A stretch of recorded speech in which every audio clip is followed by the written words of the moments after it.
इस विरह की प्रस्तुति जो है बाबूजी जानकी स्टूडियो सूरज बबुआ के देख रेख में सूरजपुर के माटी से कही जात बा। आशा नहीं विश्वास बा कि जैसे आप लोग पहले चले वाला विरहा एक हमारा रहल, विरहा का शीर्षक रहल बलात्कार से जिंदा हुई लाश, जवन प्यार दुलार सम्मान आप लोगों से मिलल, ये आशा ना विश्वास बा कि ओसे बढ़ चढ़ करके ये विरहा के प्यार दुलार सम्मान मिली। ये लिए आप लोग इस चैनल के सब्सक्राइब, लाइक और कमेंट करके हमको आप लोग सूचित देंगे कि जो कमियां मेरे अंदर रह गई है उस कमियां को मैं दूर करने की कोशिश करूंगा। मेरे मालिक करिश्मा दिखाते गजब का, होता वही तेरी होती जो इच्छा, इंसान है तेरे कर का खिलौना, एक बार लेता तू सबकी परीक्षा, तुम्ही से तो रिश्ता है नाता, तुम्ही से माता पिता ओ बहन बन के नारी, कोई निभाता कोई भूल जाता, मार संजोग का होती सब ही पे भारी।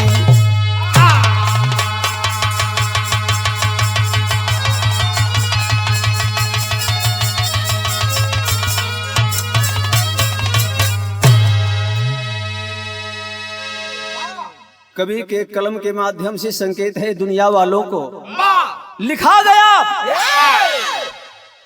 तुम्ही से तो रिश्ता यो नाता है बनता, माता पिता यो बहन बन के नारी, कोई निभाता कोई भूल जाता, पर संजोग की मार सब ही पे भारी। एक लाइन है कव्वाली के गजल लगल,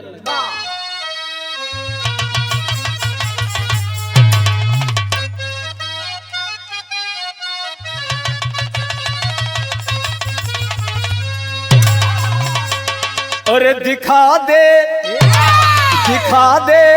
ओ मेरे मौला मदीना, दिखा दे ओ मेरे मौला मदीना, कैसी धरती है दिखा दे।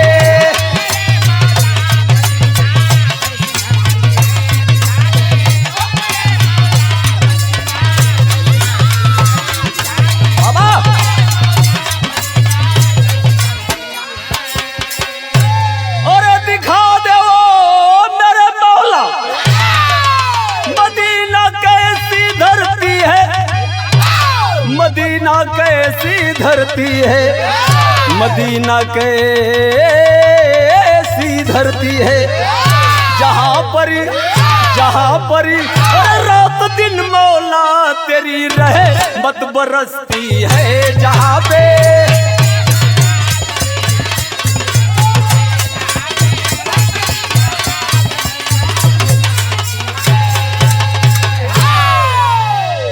विरह के अंदर भाव कवि जी लिखले हुए,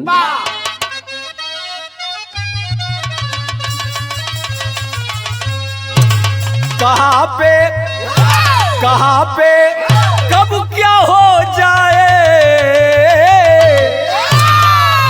कहाँ पे कब क्या होता है तू देखो इस जमाने में, कहाँ पे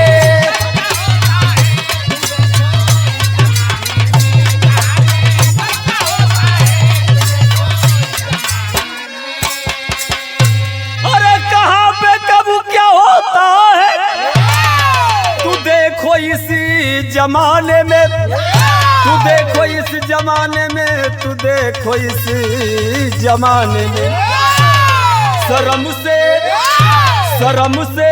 अरे रोता है नाता, शर्म से रोता है नाता, ये ढोंगी के फसाने में, शर्म से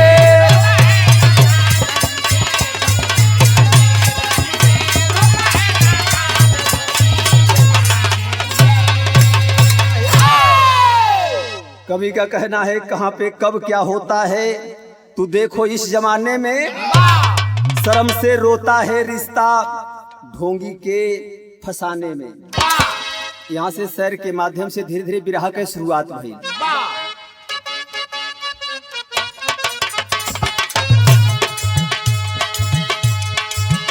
एमपी खजुराहो से ऐसा ये दस्तान मिला, देव के रूप में देवनगरी से दस्तान मिला।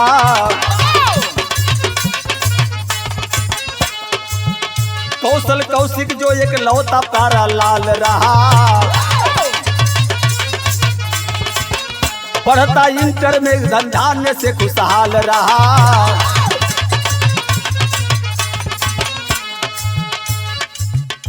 खजुराहो मध्य प्रदेश, खजुराहो का रहे वाला कौशल कौशिक संपन्न परिवार से बाड़े।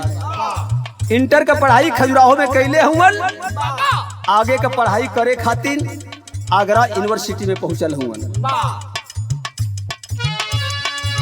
पढ़ाई आगे करने आगरा में आया है, आगरा यूनिवर्सिटी में दाखिला को पाया है।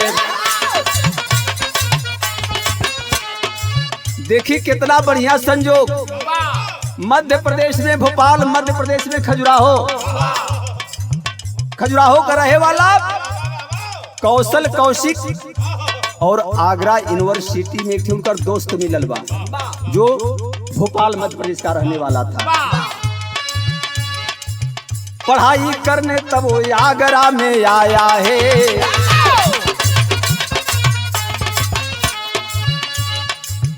आगरा यूनिवर्सिटी में दाखिला को पाया है। भोपाल की रहने वाली पूनम से दीदार हुआ, दूरियां खत्म हुई दोनों में जब प्यार हुआ। हुई है छुट्टी कब कॉलेज उनका बंद हुआ, हुई है छुट्टी खत्म कॉलेज उनका बंद हुआ। मिलेंगे मैहर धाम हौसला बुलंद हुआ।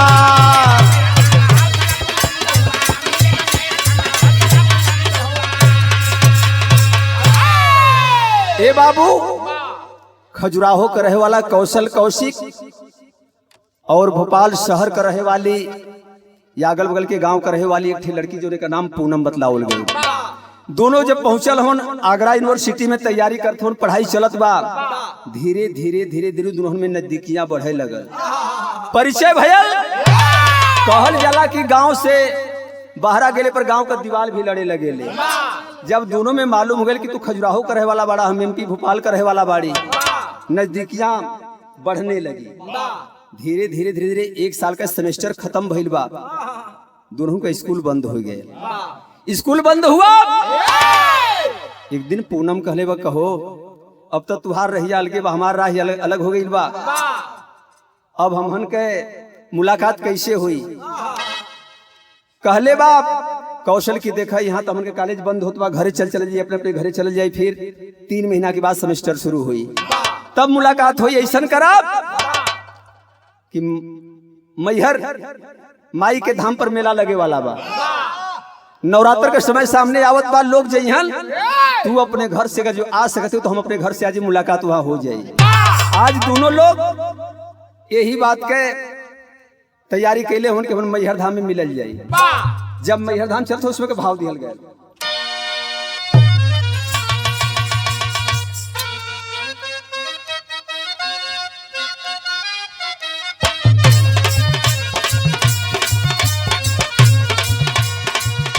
हमारे बड़े भैया एक गीत लिखल गई बा, एमे 2 गीत मिला के लिखल गई बाड़ी सब। कुछ दिमागी खुराफात आप लोगों के सामने परोसने का कोशिश कई जात बा। एगो पतो ही अपने मर्दे से शिकायत, अपने सखी सहेलर से शिकायत करत रहल, अपने घर के बड़ाई बखान करत रहल। देखा हमके राती में घरे बड़ा दिक्कत होला, कौना बात के दिक्कत बा, सासू मारे ली नहीं, ननदिया गरियावे ली नहीं, तब तोरा के कौन दिक्कत बा यार, ऊ बतलावत बे।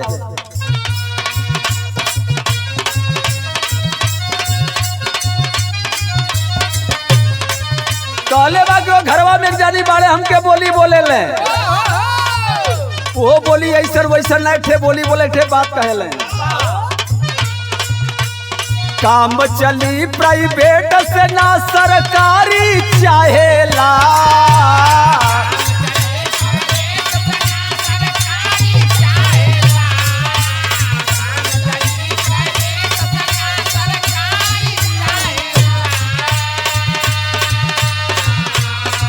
अरे काम चली प्राइवेट से ना सरकारी चाहेला। तो बुढ़वा आधी आधी रतिया में तरकारी चाहेला, वो तरकारी चाहेला। बुढ़वा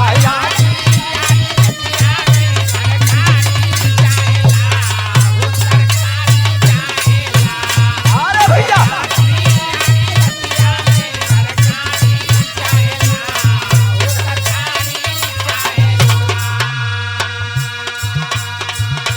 पूनम और कौशल दोनों मैहर धाम पहुंचल हुए। अपने अपने घर से जब दुल्हन का मुलाकात हो गई बा, लिखल गई अइले मैहर धाम पूरा यार मनवा भइले ना।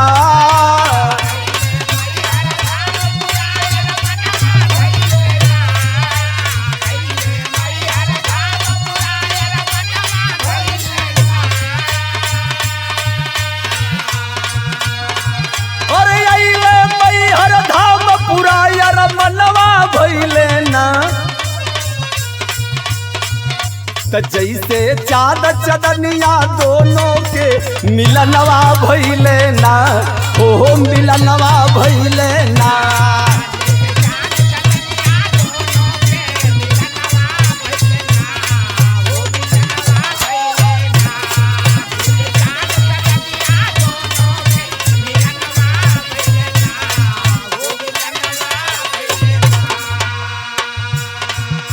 मैहर में दुल्हन का मुलाकात भइल, बड़ा हंसी खुशी से मेला मैहर माई के दर्शन मिलल। 24 घंटा मेला में दोनों बितौले हुवन। अपना अपना घरे अइलन, धीरे धीरे समय सामने आइल बा। उस समय रहल कवन और बीत गइल छुट्टी, दोनों पढ़े अइले संग में।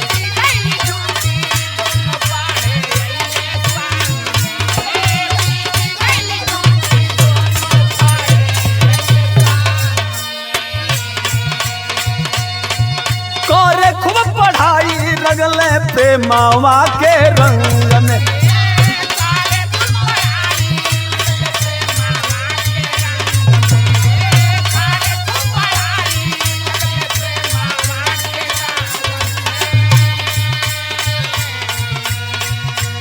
पीसीएस पास करेले कौशल, पीसीएस पास करे कौशल, सपनवा सजले ना।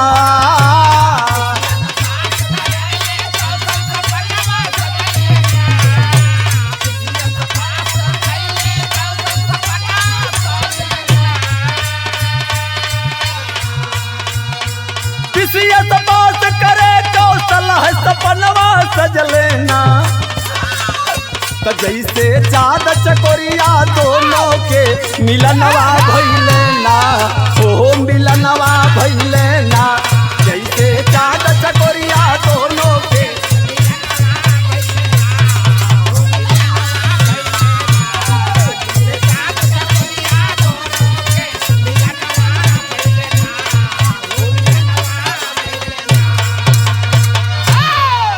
ए बाबू 3 महीना का छुट्टी बितौला के बाद दोनों पहुंचल हुन फिर कॉलेज में आगरा।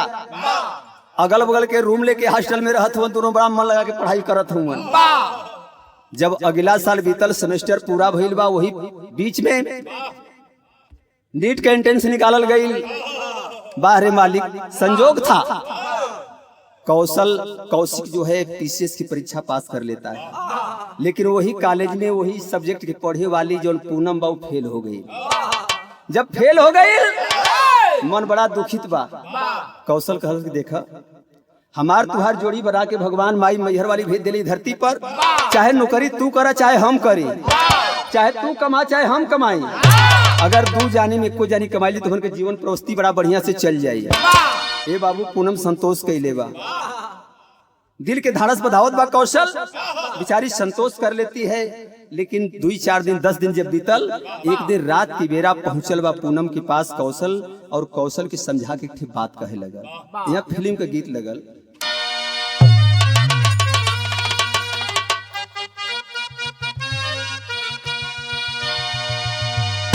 ये केहू कहले रहल कि कुकू मुर्गा बोले,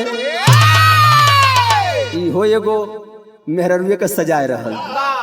वो अपन कहानी अपने मर्दा से कहत रहल कि कुकू मुर्गा बोले, छोड़ दी कलाई जी, छोड़ दी कलाई, अब कल सरियाइल बानी, भोर भइल जाई जी, भोर भइल जाई, कुकू मुर्गा।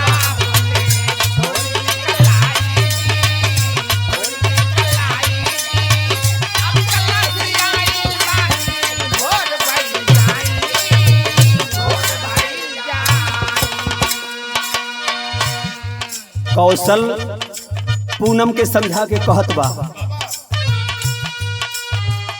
कौशल कहे पूनम से की,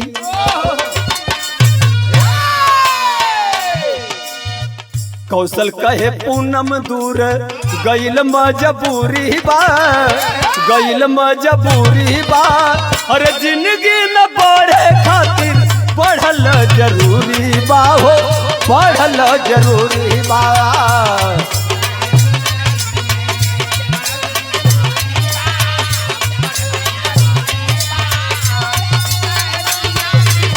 पढ़ल जरूरी बा हो, पढ़ल जरूरी।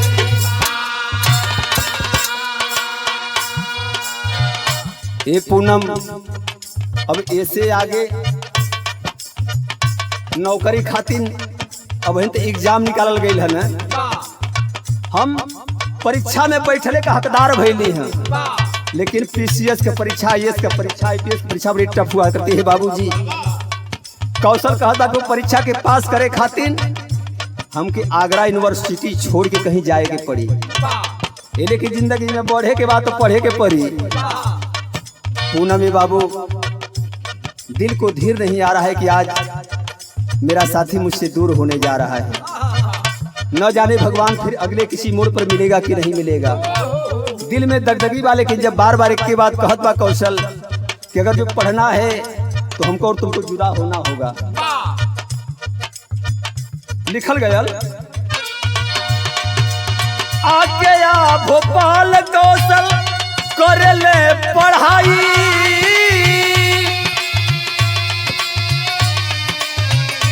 छोड़ी गईले मीत पूनम सोचे घबराई।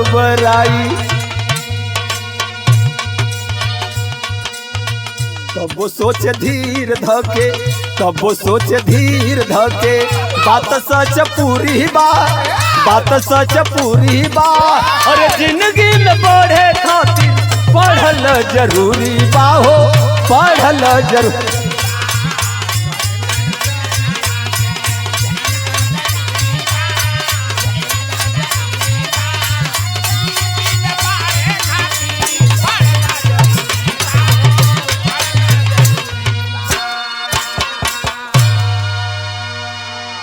परमिशन दे देती है। कलश ठीक बा, जब आपका इच्छा बा आप जाके पढ़े, लेकिन एक काम करब कि अपने पूनम के आप भुलाई मत। अगर पूनम के भुला जाए तो पूनम के जिंदगी में ग्रहण लग जाए। कौशल कलश करे पगली, यह चांद और आकाश से अलग अलग हो सकता है, लेकिन चांद से उसकी चांदनी को कोई छीन सकता है? सूर्य को उसके लालिमा से कोई जुदा कर सकता है? अगर मैं सूर्य हूं तो मेरी लालिमा हो, मैं चांद हूं तो मेरे प्रकाश हो।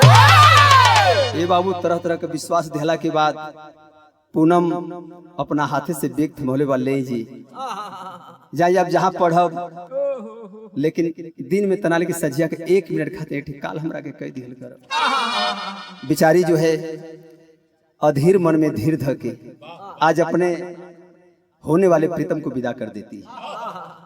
चलल बाने उसमें गीत लिखल गई।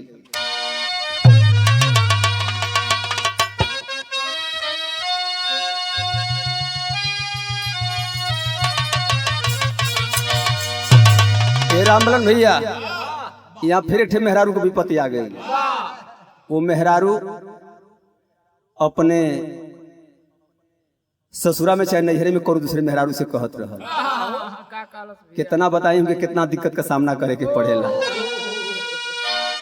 जब हमरे सूरज बाबू के जब आदेश भयल कहली कि बाबू गलत ही सही लेकिन कुछ ऐसा चीज दूंगा जो कि विरहा जगत में एक अलग होगा। तब वो कहले रहल तनी सलाचारी के में लटका झटका रही और निचला फिर कहरवा पकड़ी। अरे सुते खरिहानी जाके बलबुआ, अरे सुते खरिहानी जाके बलबुआ ससुरा सुते ओसार हो।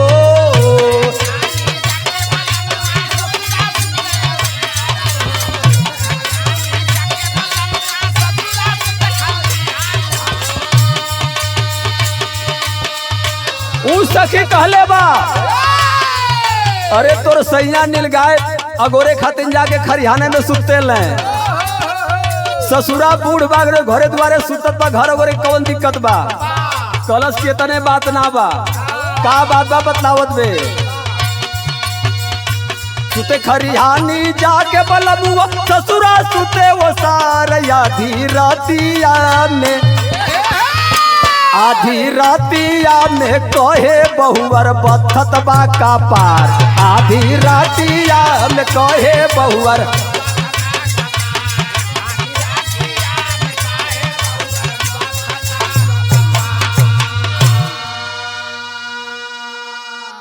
ए बाबू उ जौन बाड़े जाके भोपाल में पढ़ाई करत बाड़े। भोपाल में कोनो प्राइवेट जहाँ कोचिंग सेंटर चल रहा था, जाकर वहाँ कोचिंग ले लेता है, तैयारी करना शुरू कर देता है। लेकिन मौका जब मौका मिलत बा तो पूनम की यहाँ आवत बा, वही के लिखल गई। अरे अगर आया के करेल कौशल होला ना परहेज हो।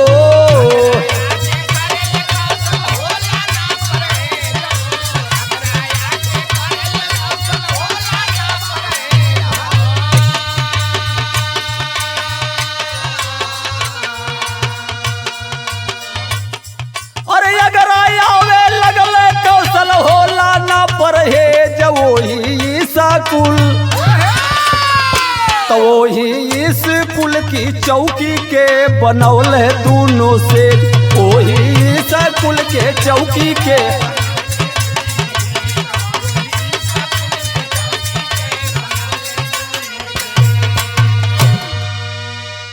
ये बाबू मौका कौशल जौन बा पहुंच जात बा आगरा पूनम के पास।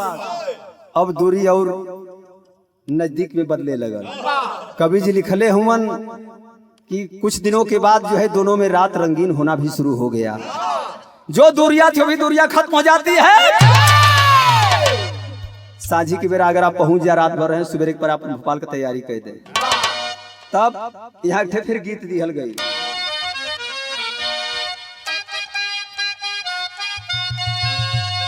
अरे बसंत तब आई उड़े लगर धीरे मोरी दहिया भइल बा, मोरी दहिया भइल बा।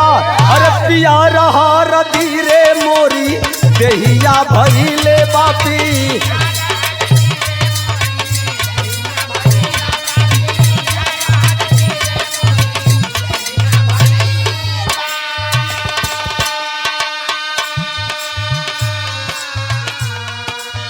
एक बार आगरा पहुंचल बा कौशल जो है अपने पूनम के पास। अरे भइल मिलन जवानी के, अब भइल मिलन जवानी के। आई खुमार चढ़ल बा हो धीरे धीरे दुनहुन में देखा। अरे प्यार बढ़ल बा हो धीरे धीरे दुनहुन में देखा।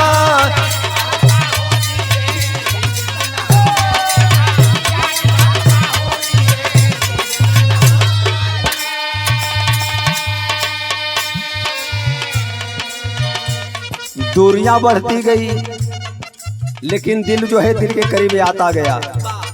इतना करीब आयल तब मौका देखी हो खेलागल, मौका देखी हो खेलागल तन के मिलनवा।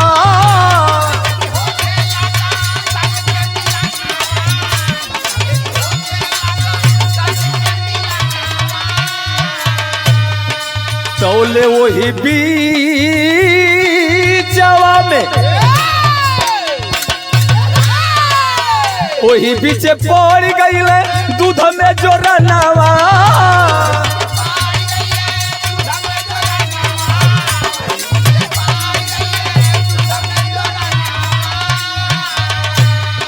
और जलले जब कौशल तक दरार पड़ल बाहो धीरे धीरे दुनहुन में खूब। ए बाबू कौशल जो है आगरा पहुंचता है भोपाल से, बतलावल गया कि दोनों में जो है तन संपर्क, मन संपर्क, दिल संपर्क, हर प्रकार का संपर्क होने लगा। यही लिए कवि जी लिखले उनकी भइल जब तन से तन का मिलनवा, और वही बीचे पड़ गल दूध में जोरनवा। ये बात के जब कौशल से एक दिन पूनम बतौले बाद जब 2 महीना की बात पहुंचल, कलश तो से बात बतलाए। कौशल कहले बा कि एक नहीं 2 4 10 बात कहो, क्या कहना चाहती है? कलश की ऐसा है, मुझे लग रहा है कि मैं आपके बच्चे की मां बनने वाली हूँ। अरे बाप रे बाप! इतनी बात जब कौशल सुन ले बा, ओकरा पैर के तले से जमीन खिसके लगल। तो एक लाइन और अंतरा में दिहल गई। जब कौशल जान गया कि मेरे बच्चे की मां बनने वाली है, पहले तो कहा कि ऐसा करो, इस बच्चे को सुरक्षित रहने दो, इसको नाश नहीं करना है।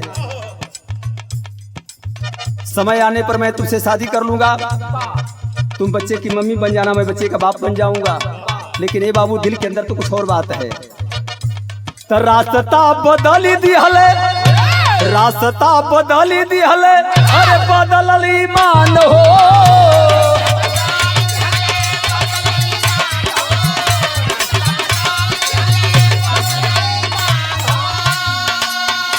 अतहिए से लागत नहीं खे, तहिए से लागत नहीं खे पतवा ठेकानो।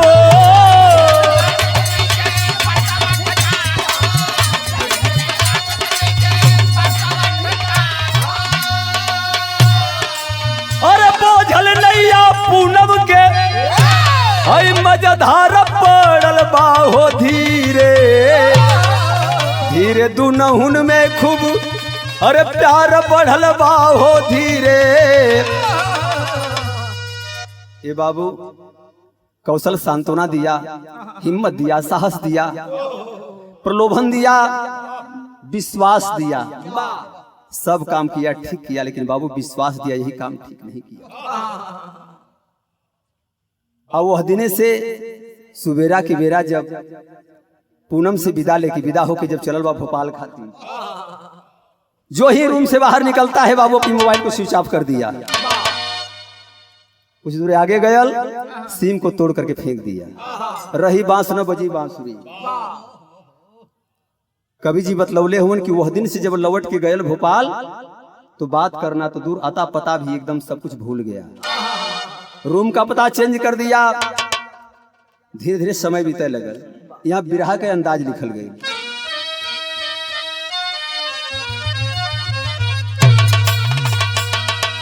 दो दिन, 4 दिन, 10 दिन, 20 दिन, जब 1 महीना का दिन बीत गए भैया, न फोन आवत बा, न फोन लगत बा। पूनम के धीरे धीरे शक होखे लगल। ये बाबू जौन आदमी दिन में हर घंटा फोन करत रहल, बात बात पर फोन करत रहल, बात बात पर हमारा हाल चाल लेत रहल, आज पूरा ये भैया महीना भर बीत गए, कोनो संदेश न मिलल, न आयल, न गईल। तो बिरहा में कवि जी लिखले हुवन कि नैया कौने घाटे पर लगी, अरे नैया कौने घाटे हो। नैया कौने घाटे पर लगी, बीच भंवर में छोड़ के भागल बा खेवैया।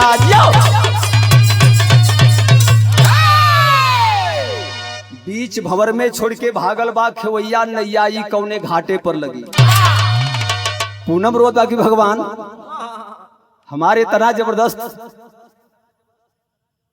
हमके जवनी दुख दे के गइल बाड़न, ये हमरे दुख के निराकरण कैसे होई, एकर समाधान कैसे होई। तो लिखल गयल, दिल दिमाग से कौशल अपने पूनम को है भूल गया, निष्ठुर बना है यार मतलबी दिल में देकर सूल गया।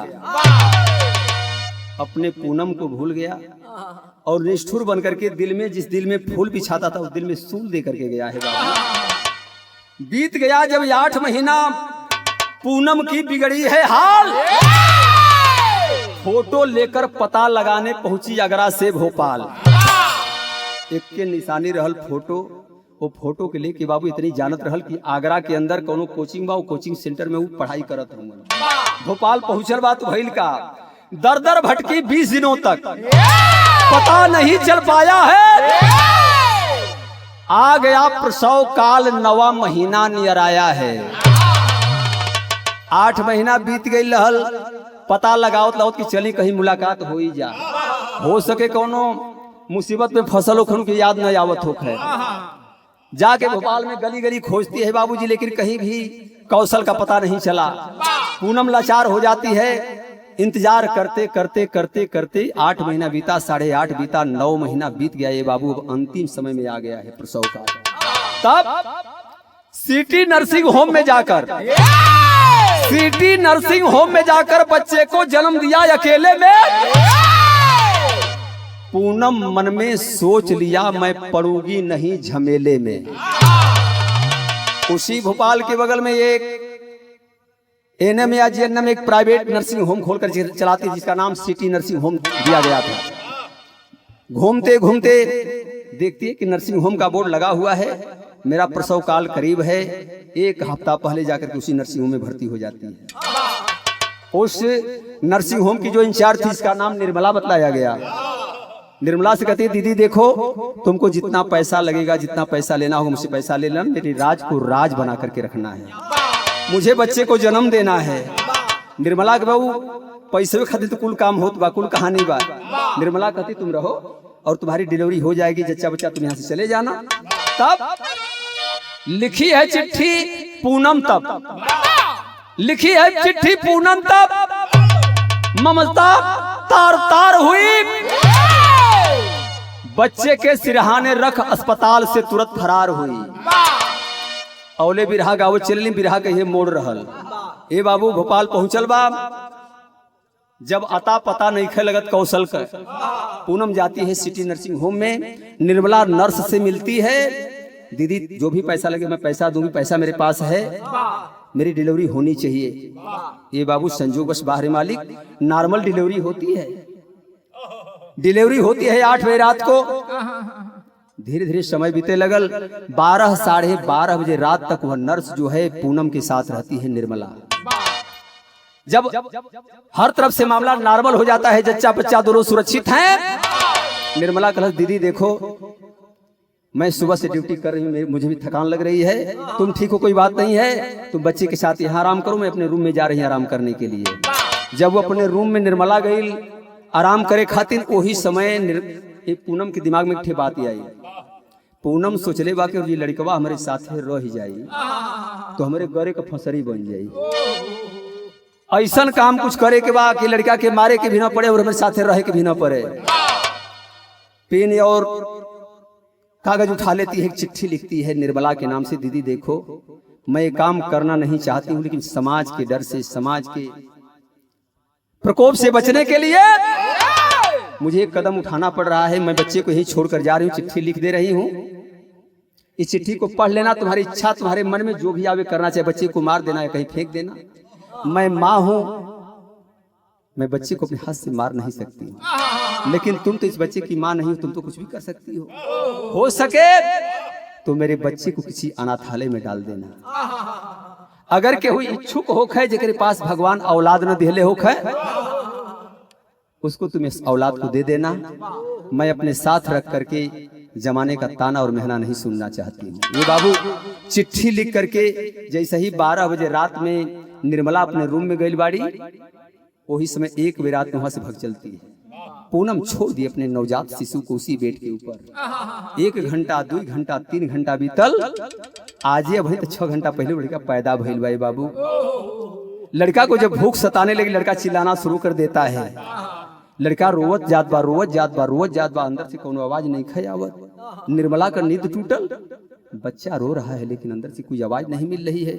ये बाबू अपना दरवाजा खोल देती है, दौड़ करके जाती है। जब उस डिलीवरी वाले रूम के सामने जो खड़ी होती है, दरवाजा खुला हुआ है बाबू, देख ले बा कि छोटी मुखी जो 6 घंटा पहले लड़कवा पैदा भइले बाबू, वो लड़कवा अपन गोड़वा फेंक फेंक के चरपैया के ऊपर रो रहल बा।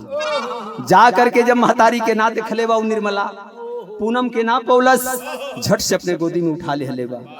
आ गोदी में उठौलस और उठा के अपने छतिया से लगाए ले हले बा। कभी जो तो प्रमाण ये भी दिए कि बाबू लेके अपने रूम पर आइल बा, अपने चाय बना के पिए खातिर गाय का दूध एक कटोरी में रख ले बा। 1 कप दूध चाहिए, पूर्वा दूध आप लोग मान लो 100 ग्राम मान लो, 50 ग्राम मान लो। बाहरे भगवान दौड़ करके जाती है निर्मला। ये बाबू जो ही हथवा से दूधवा उठोले बा, तौले कटोरिया हथवा से छूट गई, वो दूधवा जमीनी पर गिर गई बा। निर्मला से का भगवान ये बच्चा ऐसा अभागा बा केकरे मुंह करने वाला भी आप छीन लेला, महतारी तो छीन ले, मुंह करने वाला भी छीन लेला। मैं क्या कर सकती हूँ, अभी दुकान खुली नहीं, दुकान बंद है। मैं सिटी से काफी दूर हूँ, यहाँ दूध मिलने की उम्मीद नहीं है। बाबू लड़का रोज जात बा, रोज जात बा, रोज जात बा। वो कुंवारी नर्स निर्मला जो है, ये बाबू दुनिया का लोक लाज छोड़ के वो बचवा के अपने स्तन से लगा ले बा। आज जो ही बच्चा जब वो नर्स का स्तन अपने मुंह में लिहले बा, स्तन पान करना चाहता है बाबू, बाहरे मालिक बाहरे भगवान बतलाया गया है। कहानी जहां से ली गई वहां साक्षात लिखा हुआ है कि उस नर्स के स्तन से दूध का फवारा निकल चला। तब निर्मला भी सोच के लगत बा कि भगवान ये लड़कवा के हमारी खातिर बनौले। यहाँ गीत लिखल गई,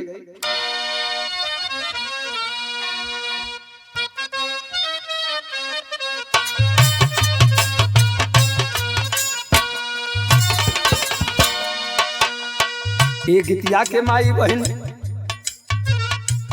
एक ठे बिटिया के दिल का शब्द बोध समझ के जौने समय द्वार पूजा के बाद जब बियाह बैठे जाला, वही समय वो लड़की की अंतरात्मा का आवाज हुई और माई बहन अपने मुखारबिंद से प्रस्तुत करेली। वो कहेली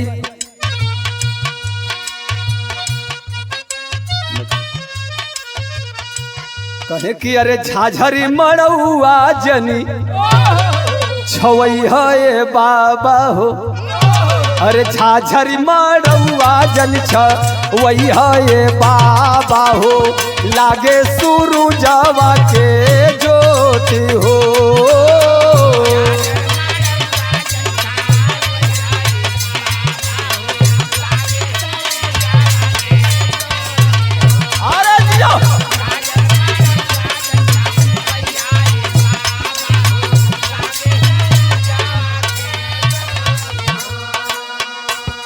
कहे कि ये कवरी बैठे मोरे ऐसा जना सनहिया हो, ये कवर नहीं हरा के लोग हो।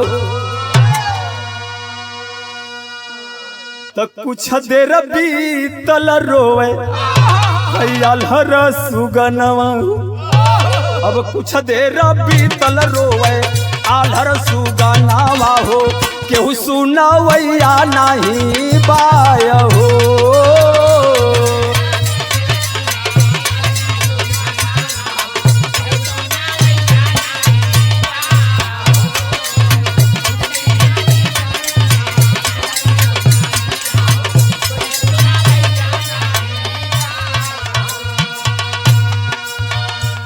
और निर्मला के नींद टूटल 4 बजे भोरावा में। निर्मला के नींद टूटल 4 बजे भोरावा में। गैली अस्पतालावा में आय हो।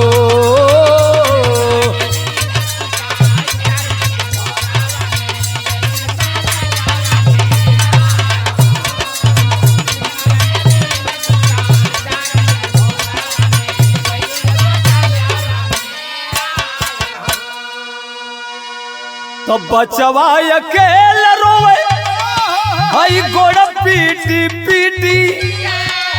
छाती से लगौली तवले दिखाई गईली चिट्ठी। चिट्ठिया के पढ़ी रोवे निर्मला बबुनिया हो। चिट्ठिया के पढ़ी रोवे निर्मला बबुनिया हो। सोचेली आ बिहराय हो।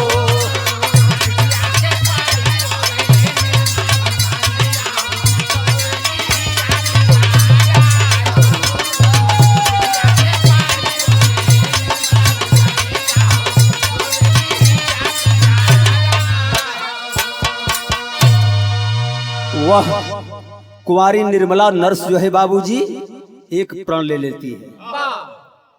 प्रण और प्रतिज्ञा, लोग तो प्रतिज्ञा भी बोल देला, लेकिन प्रतिज्ञा और प्रण में यही अंतर होता है कि प्रण को जो है अपने मन के अंदर लिया जाता है और प्रतिज्ञा जो है समाज के बीच में शोर शोहरत मचा करके किया जाता है।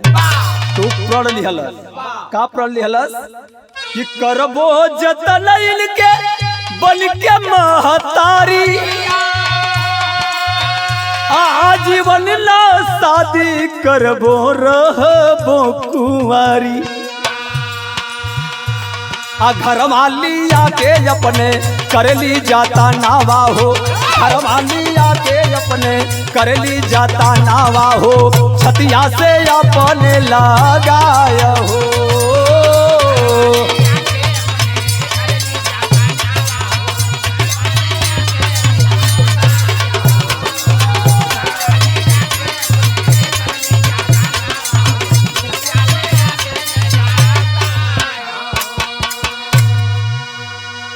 अपने घरे ले आके वह दिन से निर्मला जो कुंवारी निर्मला नर्स है बाबूजी, वो बचवा खातिन कुंवारी महतारी बन गई।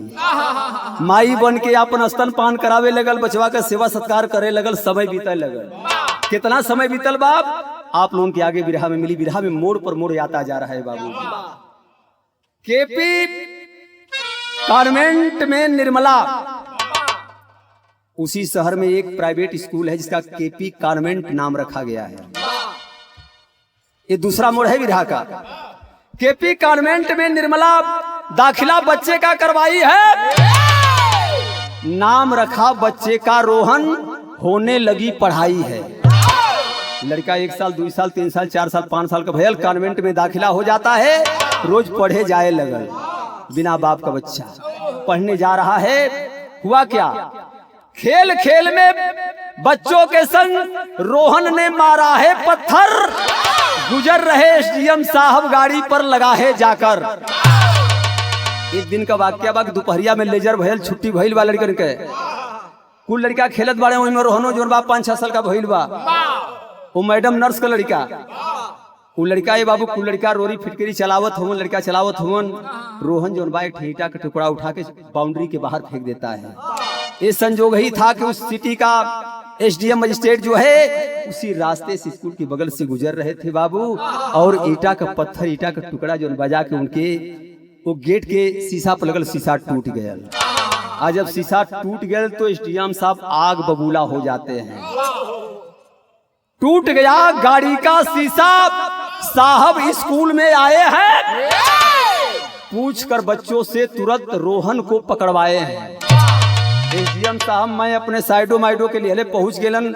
बाउंड्री के अंदर गेट से प्रवेश करते हैं। जाकर के लड़के अभी अभी जो बाहर पत्थर चलाया है कौन था? कौन लड़का कलश के हाउ फलनमा रहल फलनमा रहल फलनमा रहल।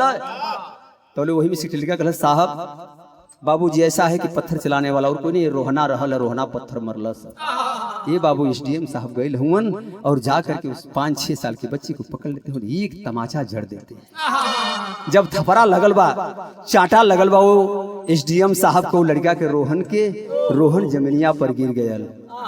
एक बार चित्कार भर के जब रोवल, तब तक स्कूल के अंदर से जौन प्रिंसिपल साहब रही तो बाहर ये एसडीएम साहब सवाल करते हैं कि मैडम क्या आपके स्कूल में यही पढ़ाई होती है, यही शिक्षा दी जाती है कि रोड पे चलने वालों को पत्थर मारा जा रहा है? इसके गार्जियन को बुलाओ, मुझको उससे कुछ बात करना है। उसी प्रिंसिपल साहब से अता पता ले करके तुरंते वो मैडम नर्स के बुलवावल गई। निर्मला पहुंचल बा। आज जब निर्मला पहुंचल तो भइल का,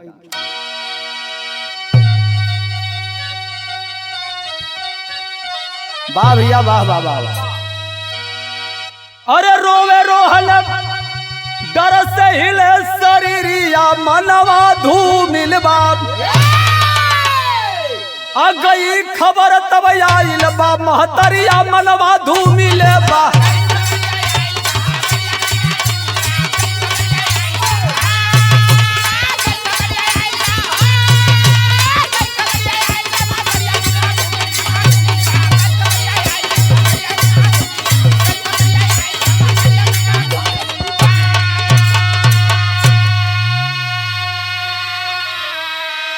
ए बाबूजी जब खबर पहुंचल बा, और निर्मला नर्स मैम साहब पहुंच जाती है हॉस्पिटल में, जाकर के हाथ जोड़ करके एसडीएम साहब के सामने और प्रिंसिपल साहब के सामने खड़ा होती है। तब तक एसडीएम और प्रिंसिपल दोनों एक साथ बरस पड़ते हैं, क्या तुम अपने बच्चों को ही संस्कार देती हो? कलश के साहब लड़का इतना बोध बालक न रहल, लेकिन आप जवन चाटा मरले हो बचवा के गाल पर की 5 अंगुरिया के निशान बचवा के गाल पर पड़ल बा। ए साहब जब हमके बोलवेबे कैला हम महतारी रहली तो एक चाटा ना 10-20 चाटा हमके मार ले होता, मेरे बचवा के काहे मरला साहब? एसडीएम साहब कहले तुमसे जुबान लड़ा रही हो, मुझसे बात कर रही हो, तुमको बात करने का तरीका नहीं मालूम है? तब पूनम एक बात कहले बा, अरे प्रिंसिपल डांट रही निर्मला को, एसडीएम साहब फटकारे हो, झरझर रोती महतारी, आई बचवा का मुँह निहारे हो। और सजा के बानी हम अधिकरिया मनवा धूमिल बाप, आ सुन के झुकली एसडीएम के नजरिया मनवा धूमिल बाप। निर्मला कहती साहब हमारा बचवा बाना, हमरे बचवा के मार के आप तो खुद एक गुनाह के भागीदार हो गए हुआ, हमके बुला के जितना मारल चल तो मार ले होता। अरे साहब पत्थर लगल, आपकी गाड़ी के शीशा टूट गई बाना, हम 2-4 पैसा कमाई ला, आप अधिकारी हुआ, आप चाह तो जितना आपका हर्जाना होला, जितना नुकसान हो के हम भर दे, हमारे बचवा के माफ कर दे। लेकिन ए बाबू जब जज साहब इतना निर्मलता और निर्मला के सुनले हुन, उन्हों का मनवा विभोर होखे लगल, कलेजवा तार तार होखे लगल। काहे खातिर होखे लगल? लिखल गई आधा कलाई में,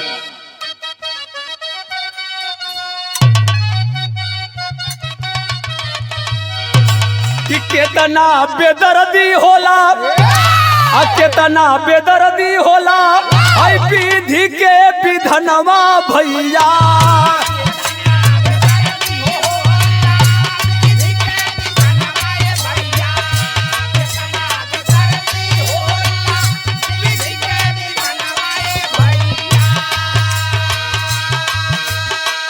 साहलो न जाला देखा, साहलो न जाला देखा, समया के माँ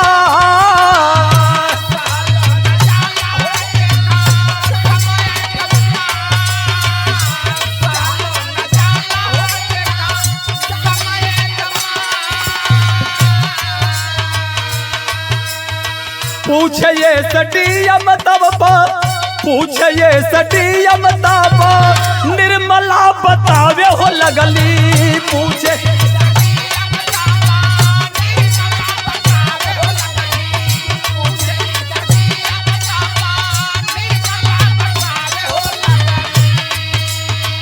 सागरी कहानी आप तावे पीसता,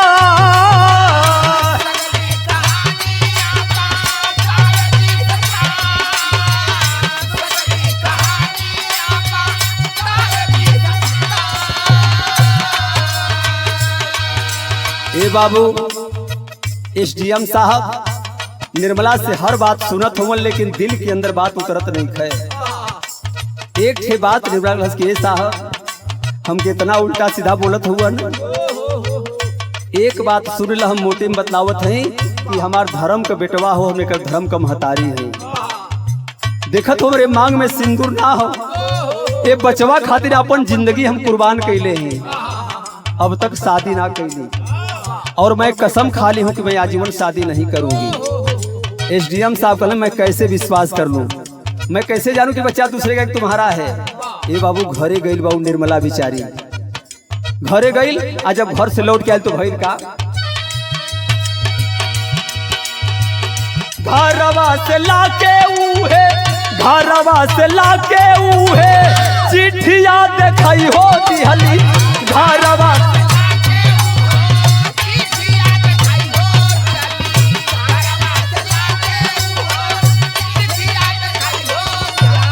और चिट्ठिया के पढ़े साहब अपन मानमा,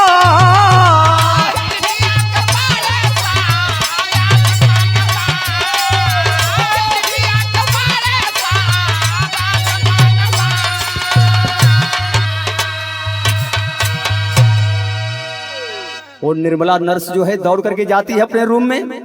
आज अपने रूम में बाबू जे तरह के हो अपन सोना जवाहरात छिपा के रखेला, जोगा के रखेला, वही तरह बेचारी नर्स जो है वो चिट्ठिया के सजा के जोगा के रख ले बा।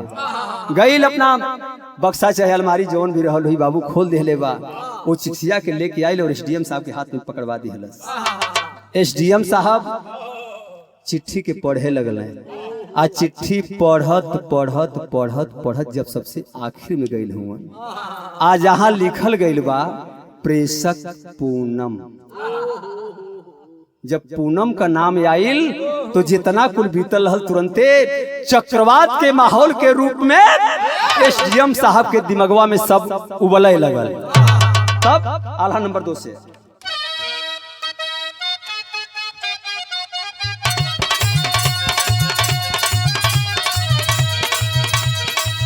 अरे घरवा से लगे उहे चिट्ठिया देखवाले,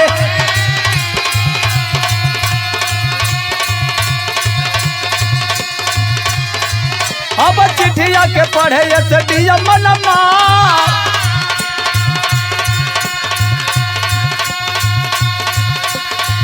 अरे स्कूल के प्रेसिडेंट जब चिट्ठिया निहरा ले, भैया स्कूल के प्रिंसिपल जब चिट्ठिया निहरा ले, अरे फटेला करे जाने नवा से बहे धार। अरे सोचे कैसे कही हुए हमारे सुगनावा, अब सोचे कैसे कही हुए हमारे सुगनावा। अरे एसडीएम के चक्कर काटे लागल बा कपारा।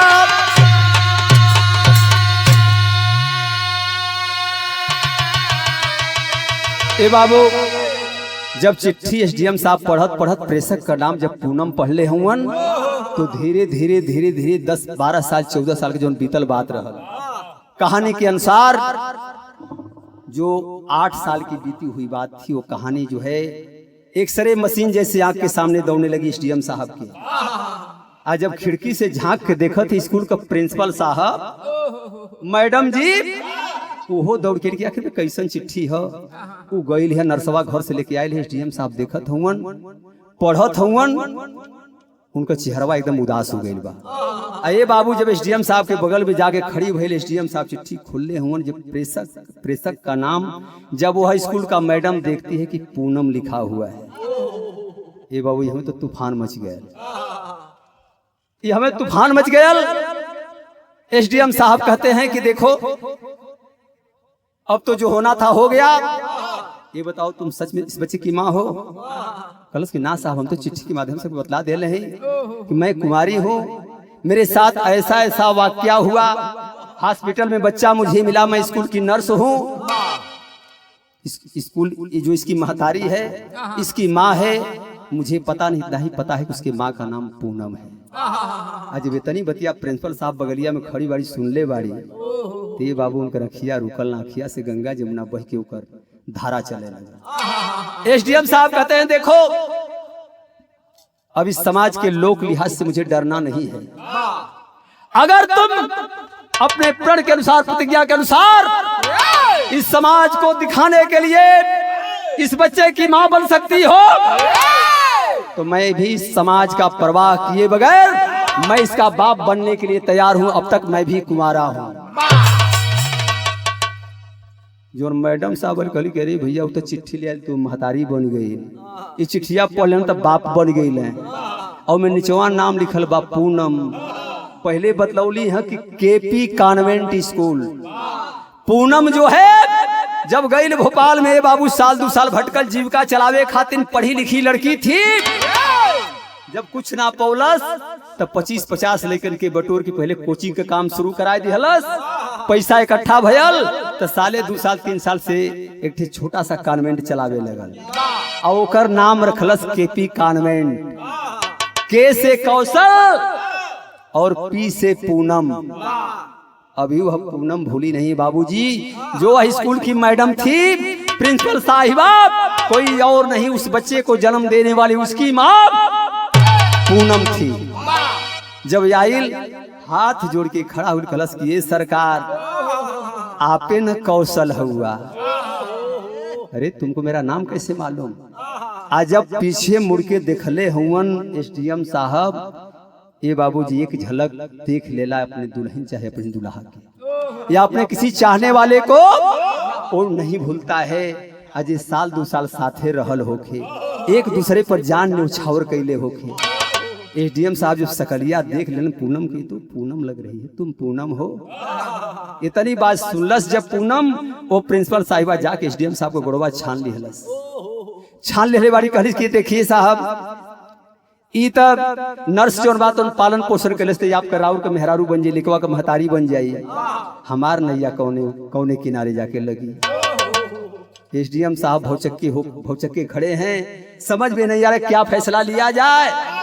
सोचते सोचते सोचते अंत एक फैसला लिया गया।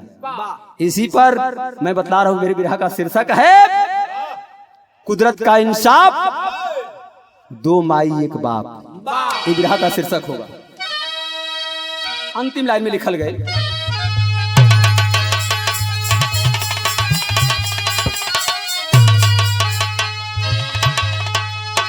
अरे एक और धर्म के माता, एक और कर्म के माई बाखड़ी, ये कहीं हाथे से नूरवा के करा मांगी में पड़ी, ये कहीं हाथे से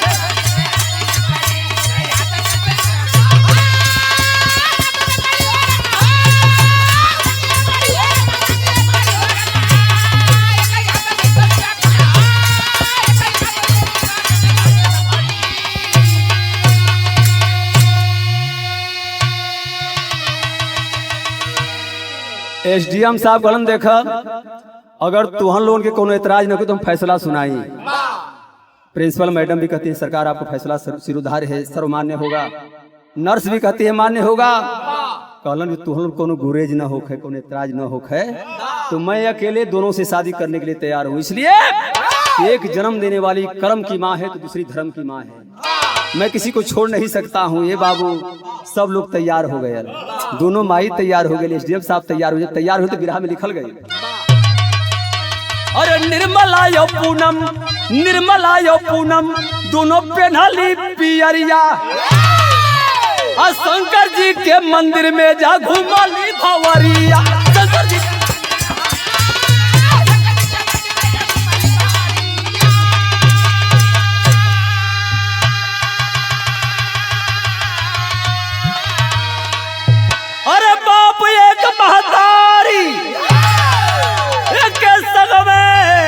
खड़ी, कहीं हाथे से नूरवा के करा मांगी में पड़ी, कहीं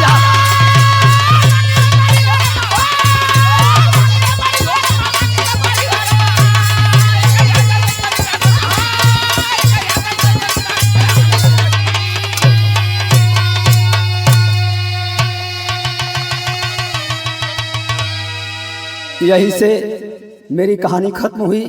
एसडीएम साहब अपने जितना सुघर उनकर हाथ रहल हुई, वो समय तो ऐसा कर्म कैले कि उनके सही से बोले के मन नहीं कर, मंच से धो देवे के इच्छा करत बा, लेकिन तो गतवा ऐसा कर्म कर दिए कि उनकी जितनी सराहना किया जाए वो कम ही है। तो गुरु बिहारी गुरु गणेश धन्य प्रभु की इच्छा, अरे कथन करे कभी प्यारे लाल, और जीवन एक परीक्षा हो।